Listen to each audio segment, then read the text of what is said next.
1872 में Atlantic ocean में जो मिला उसने पूरी दुनिया को डरा दिया। एक जहाज़ समुद्र में तैर रहा था, परफेक्टली फाइन कंडीशन में। खाना वैसा का वैसा रखा हुआ था, सामान अपनी जगह था, कैप्टन की सारी पर्सनल चीज़ें भी मौजूद थी, लेकिन कुछ गायब था और वो था जहाज़ का पूरा क्रू। ना बॉडीज़, ना खून, ना कोई लड़ाई के निशान। ऐसा लग रहा था जैसे जहाज़ के लोग अचानक हवा में कहीं गायब हो गए। मैं बात कर रही हूँ दुनिया की सबसे हॉन्टेड शिप मैरी सेलेस्ट के बारे में। मैरी सेलेस्ट की कहानी शुरू होती है 1861 में।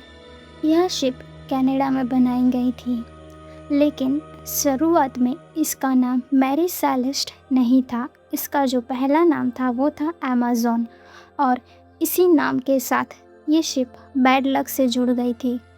पहले जो कैप्टन थे वो भी अचानक बीमार होकर मर गए थे।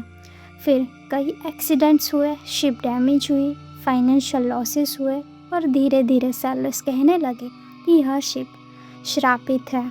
और फिर कुछ सालों बाद इसका नाम बदल कर रखा गया मैरी सेलेस्ट, लेकिन नाम बदलने से इसकी किस्मत नहीं बदली। 1872 में इस शिप की कमांड थी कैप्टन बेंजामिन ब्रिग्स के हाथ में। ये बहुत ही अनुभवी और रिस्पेक्टेड कैप्टन माने जाते थे। उनकी रेपुटेशन भी बहुत अच्छी थी। 5 नवंबर 1872 को शिप न्यूयॉर्क से इटली के लिए रवाना होता है और ये शिप 1700 बैरल इंडस्ट्रियल अल्कोहल लेकर चल रहा था। उनकी इस जर्नी में उनकी वाइफ सैरा और 2 साल की बेटी सोफिया भी थी। साथ ही में 7 क्रू मेंबर्स भी मौजूद थे। उस समय किसी को भी अंदाज़ा नहीं था कि यह जर्नी इतिहास की सबसे मिस्टीरियस डिसअपेरेंस में बदल जाएगी। 4 दिसंबर 1872 अटलांटिक ओशन में एक दूसरा शिप भी मौजूद था जिसका नाम था द क्रेटिया। वो समुद्र में एक अजीब जहाज़ को नोटिस करता है। शिप स्ट्रेंजली मूव कर रही थी, कभी लेफ्ट तो कभी राइट, जैसे कोई प्रॉपरली कंट्रोल नहीं कर रहा हो।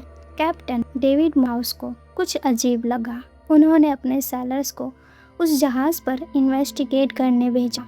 जब वो मैरी सेलेस्ट पर चढ़े तो वहाँ का दृश्य देखकर उन्हें भी बहुत अजीब लगा, क्योंकि पूरा जहाज़ पूरी तरह खाली था। उस पर कोई मौजूद नहीं, ना जहाज़ का कैप्टन, ना कोई क्रू और ना ही कोई फैमिली। और सबसे क्रीपी बात ये थी कि शिप छोड़ने की हालत में बिल्कुल भी नहीं लग रही थी। जब सेलर्स ने शिप को डिटेल्स में चेक किया तो उनकी मिस्ट्री और भी ज़्यादा बढ़ गई, क्योंकि खाने का सामान अब भी वहीं पर रखा हुआ था और कप्स अपनी जगह थे, बेड्स भी बिल्कुल नॉर्मल थे, सारी कीमती चीज़ें भी वही के वही थी। मतलब शिप बिल्कुल सेफ था। अगर पायरेट्स अटैक भी करते तो वैल्यूबल चीज़ें गायब होती, लेकिन ऐसा कुछ नहीं था। हाँ, कुछ चीज़ें ज़रूर मिसिंग थी, जैसे कि life boat, navigation instrument, Sexton, captains की लॉग बुक जिसमें आखिरी एंट्री 25 नवंबर की थी, यानी कि उस दिन के बाद उस लॉग बुक में कोई भी एंट्री नहीं थी और कोई नहीं जानता था कि उस दिन के बाद क्या हुआ होगा।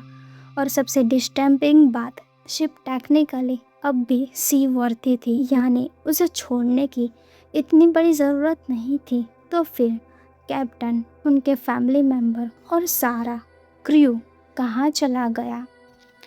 सबसे पॉपुलर थियरी कहती है कि अल्कोहल बैरल से फ्यूम्स लीक हुई होगी। क्रू को लगा होगा कि शिप एक्सप्लोड होने वाला है।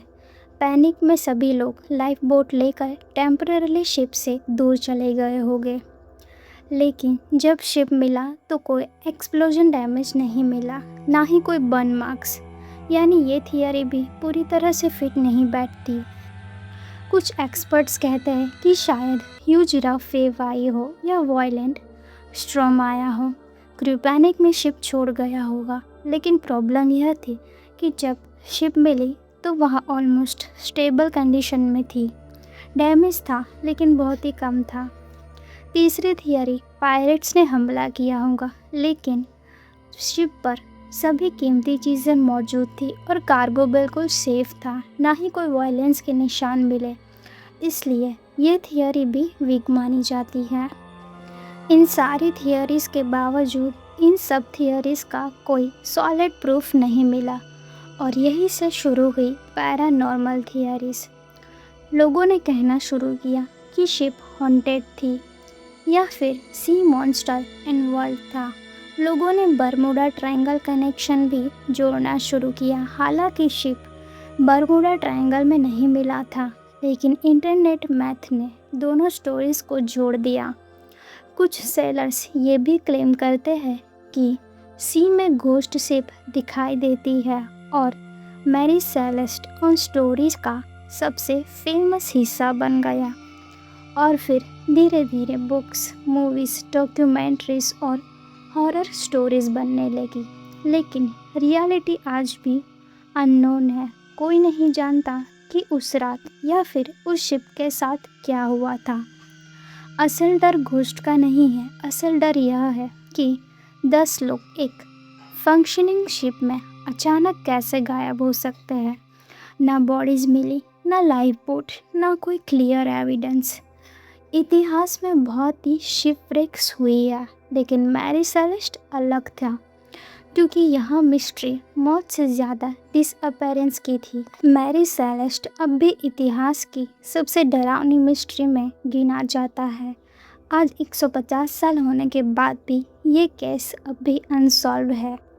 कई बार सबसे टेरिफाइंग चीज़ें मौत नहीं होती, बल्कि यह होती है कि लोग अचानक बिना कोई निशान छोड़े कैसे गायब हो जाते हैं। और शायद अटलांटिक ओशन आज भी उस रहस्य को अपने अंदर छुपाए बैठा है।